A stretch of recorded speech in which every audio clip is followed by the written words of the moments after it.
Kami yung kupunan na hindi madaling maloko. Dinadaan sa dami para lang kami matalo. Di nyo nahalata no, kayo ay ginagago. Mga walang talento, galaw nyo limitado. Di kami nagpabaya kaya hindi kami natenga. Mga kumalaban sa amin binalatenga. Sige mauna na yung gusto na mabenga. Di nyo matanggap na kami na yung bagong meta. Kasi pag disciples na ang sumabay, walang tapos sa galaw kahit saan mo ilagay. Mga galit na galit, bakit di kayo sanay? Tandaan nyo ang inggit, pare nakakamatay.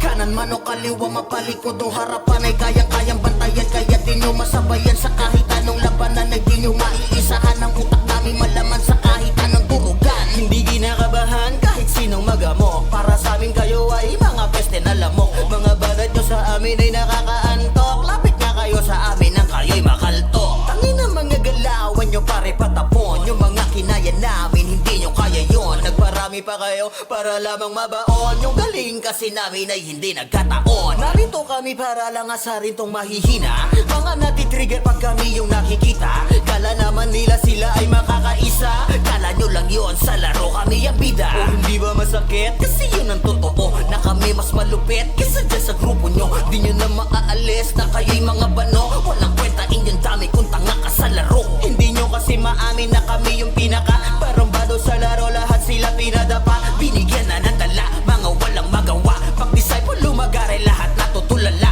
Huwag nyo nang itangging kami yung hinahangaan. Sa mundo ng run kayo ay pinapagapang. Di na kailangan pa na patunayan yung di nyo kami matalo ay sapat ng katibayan. Mga hila pababa pero di kami kinaya. Kahit anong meta nyo sa amin di gagana. Di nga makatama nakakawalang gana. Yung mga timawa mali ang akala.